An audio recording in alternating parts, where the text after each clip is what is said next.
Welcome everybody to Red Flags and Real Talk. Thank you guys for following my series on Proverbs 31. Now we are going to be looking at Proverbs 31, 10 through 12. So let's begin. Who can find a virtuous woman? For her price is far above rubies. You see, with the question mark on this verse, it's almost like it implies that it's hard to find a virtuous woman because it says, who can find a virtuous woman, right? Right here it says, the heart of her husband doeth safely trust in her, so that he shall have no need of spoil. Okay. Now on verse 12, it says, she will do him good and not evil all the days of her life.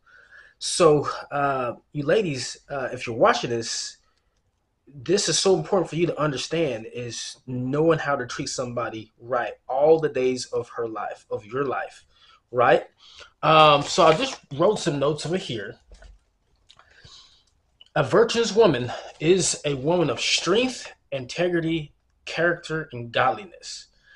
Her value is rare, precious, and it cannot be priced. So if you are a man, you're a godly man, and you're looking for a lady, it needs to be a Proverbs 31 woman. And you can't always go off looks and personality. You have to go off of the integrity and character that she portrays. Now, it's easier said than done because anybody can speak words. But when you said, Caleb, when can you know if a woman is that virtuous woman? She could be on a Christian dating app, or you see her, you meet a lady somewhere and she's a Christian, she goes to church, you meet her at church, and how do you know she's a virtuous woman? Well, I'm gonna give you a little secret. It's not about what she says; it's about how she behaves. Okay, so the let's look at verse 11. Heart of her husband safely trusts in her. So this virtuous woman that the Bible talks about, uh, a man is able to see this and he can safely trust her with his finances, with certain things, because she brings something valuable to the table as a virtuous woman. And she puts trust in her husband in a way of to where she or he doesn't feel like something else is going on, right? Now, for you men out there that you want a better understanding of, kind of this, and how do you really bridge that gap really, really close to figure out what kind of women you have, right?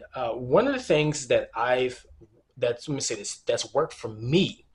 I always ask women somewhere down the road dating is, do you respect boundaries, right? Because guys, a virtuous woman, a good woman who's got a good head on her shoulders and she's mature, she is not going to put herself in a position to where she becomes unfaithful. Because the Bible talk in Proverbs talks about the adulterous woman.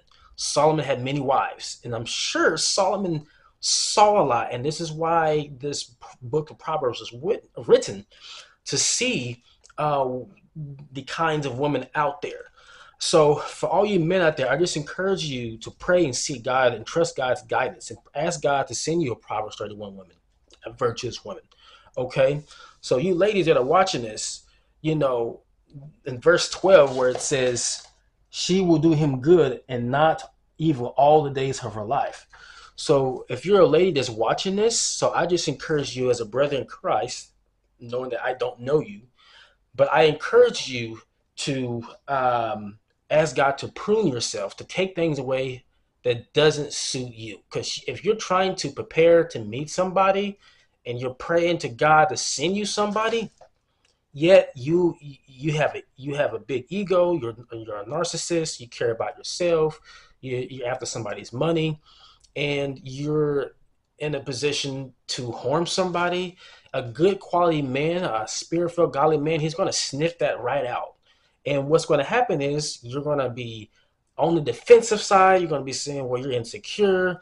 And he's just praying. He's just trying to seek and throwing himself out there to see if he can find a virtuous woman. So, that, I mean, this is big. Let me just read that one more time. She will do him good and not evil all the days of her life. So, ladies, this is a big requirement for you. You might say, well, Caleb, that goes for men too. Men should treat women in all the days of his life too. True, that is true as well. But God, who's the author of this Bible, is speaking to you directly in this Proverbs 31 right here in verse 12. So you have a standard that you have to meet. You know, the best way to really work on yourself is look in the mirror and ask God and be honest and be humble with yourself. What is it in me that a man, wouldn't want to know, and get rid of it, right? If you have some ties of other friends or anybody that's close to you, and you know that a godly man is not going to like it, I would encourage you to get rid of it. I'm gonna give you an example. I was dating a lady, and this woman had getting me. We were going on dates and seeing each other, and I believe she shared with me her Facebook. I just asked her, hey, uh, why is it that you have all your exes? I'm saying, only she had all of them. She had one of her exes on her Facebook, and here she is trying to pursue another man. And I gave her some advice. I was like, hey, if you're going to pursue somebody and another man sees that you have your ex still on your Facebook, even though that you're not talking to that person, they're going to question that. They're going to question, who is this person? Because they don't know. They want to know. So this is, if you remove these pictures, you're going to set yourself up for success, and you're not going to be backpedaling.